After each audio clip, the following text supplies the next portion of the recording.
வணக்கம். Welcome to புஷ்பாவின் மாடி தோட்டம். இன்னும் அழகாக பிஞ்சு வந்துருக்கு பாருங்க. எப்படி ஸ்பாயில் பண்ணிடுச்சு இந்த எருமாட்டு பூச்சி. 2 நாளாக செடி நேற்று இன்னைக்கு இது மாதிரி ஸ்பாயில் ஆகிடுது. பாருங்க, பிஞ்சு கூட வேஸ்ட்டாக போச்சு. எவ்வளோ கஷ்டப்பட்டு ஒரு பிஞ்சியாவது வைக்கிது. இங்கே ஒரு பிஞ்சு போயிருக்கு. இன்னும் நிறைய இடத்துல பாருங்க, மேலேயும் பிஞ்சு ஸ்பாயில் ஆயிடுச்சு. இன்னும் அவங்க இருக்கும். தண்ணி கூட நம்ம ஈரம் கூட இருக்கே, ஈரம் அப்படி இருக்கே, இன்னும் இருக்கும். செடி கூட நம்ம காய் போட்டு தண்ணி ஊற்றுறோம். கொஞ்சம் இந்த மண் காய்ச்சதுன்னு தண்ணி ஊற்றுறோம்னு சொல்லிட்டு மாங்கொட்டை தன்னாலும் முளைச்சி வருது, அதை எடுத்துடணும் அப்படின்னு சொல்லிட்டு இருக்கேன். பார்த்தா இங்கே பாருங்க, ரெண்டு பேர் இருக்காங்க பாருங்க, எறும்பு மாட்டு பசங்க. பிடிச்சி தண்ணியில் போட்டேன். சும்மா அந்த மண் இப்படி வேர்க்கிட்ட என்ன தான் இருக்கு, அப்படி இவ்வளோ ஹெல்த்தியாக அந்த செடி இப்படி ஆயிடுச்சு. மண்புழு பாருங்க எவ்வளோ பெருசு, எவ்வளோ ஹெல்த்தியான மண். இந்த புழு எவ்வளோ மண்புழு பாருங்களேன், பெருசாக இருக்குது மண்புழு பாருங்க. இங்கே இருக்கு.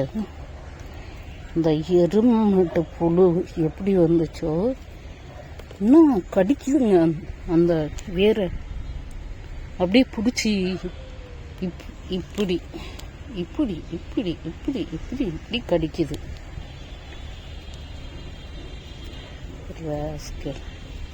என் செடியை ஒழிச்சிருச்சு பாரு. எவ்வளோ பிஞ்சு. இப்போ 2 டேஸ் முன்னாடி இங்கே பிஞ்சு வச்சுது, அதுக்கடுத்து இங்கே வச்சுது. இன்னும் நிறைய செடியில் அங்கே பிஞ்சு வச்சு காஞ்சிடுச்சு. இப்போதான் தெரியுது. நேற்று சரி தண்ணி ஊற்றுல இருக்கு, நம்ம காய விட்டுட்டோம் போல இருக்கு அப்படின்னு சொல்லிட்டு நான் நினச்சிட்டு இருக்கேன். இதுக்கு மெடிசன் பாருங்க, ஆர்கானிக் ஃபெர்டிலைசர் ரைசோபியம். இது ரமணி போயிட்டுக்குங்கிற ஒரு கம்பெனி இது கொடுக்குது. நாங்கள் கொஞ்சம் பார்க்காம இருந்தோம்னா இந்த செடியை ஒழிச்சிட்டு இருப்போம். ரொம்ப இத்தனைக்கும் பயோ ஃபெர்டிலைசரு, வேப்பம் புண்ணாக்கு இந்த மாதிரி எதுவும் நடந்துடக்கூடாதுன்ட்டு அப்பப்போ போட்டுக்கிட்டே இருக்கேன். நான் போட்டுக்கிட்டே இருக்கேன்.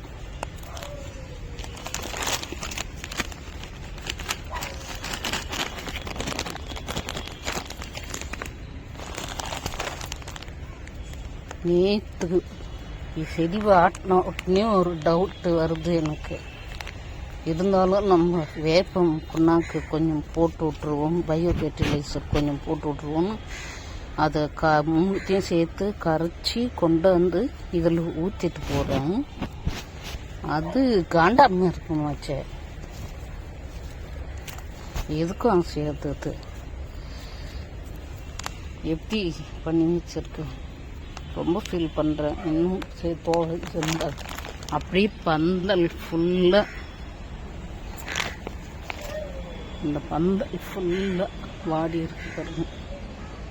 இது சுர செடி, மனசே கேட்குது. இந்த 2 இன்னும் இருக்கா என்னன்னு சொல்லிட்டு தெரியல.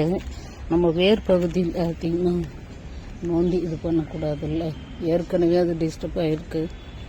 இன்னும் நோண்டி டிஸ்டர்ப் பண்ணக்கூடாதுன்னு விட்டுட்டேன். பார்க்குறேன் என்ன செய்யறதுன்னு தெரியல. அதுக்கு ரைசோபியம் போட்டால் செத்துருதுன்னு சொல்கிறாங்க. அது மேலேயே போட்டு பார்த்துருக்கேன் நான். அது சாவறதும் இல்லை, ஒன்றும் இல்லை. எப்படி ஓடிக்கிட்டு இருக்கு பாருங்க. என்ன எவ்வளோ வேப்பம் புண்ணாக்கு நான் போட்டுட்ருக்கேன்.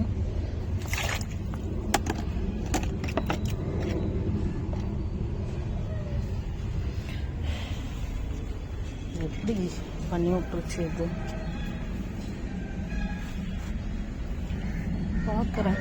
என்ன செய்யுது, பொழைக்குது என்னன்ட்டு. கொஞ்சம் தண்ணி ஊற்றிடுவோம்.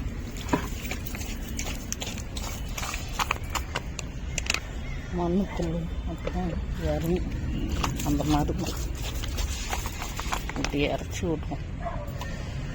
நேற்று தான் அவ்வளோ வேப்பம் புண்ணாக்கு பயோ ஃபெர்டிலைசர் கொண்டாந்து கலந்து போட்டேன் நான். அதுக்கெல்லாம் செய்யல. அது இந்த வேர் பகுதியில் ரொம்ப கவனமாக இருக்கணும்னு சொல்லிட்டு நான் பார்த்துக்கிட்டே இருப்பேன். எப்படி பண்ணிடுச்சு எனக்கு. இந்த அடி செடியில் இந்த கொடி போயிட்டு இந்த குழந்தை பாருங்க, இன்னும் மேலே நிறைய பிஞ்சிங்களெல்லாம் காய வச்சிருச்சு. இப்போ 2 days இந்த மாதிரி வாடி வாடி. நான் அப்பயே இதை நோண்டி பார்க்காம விட்டுட்டேன். என்ன பண்ணுறது, போட்டோம்.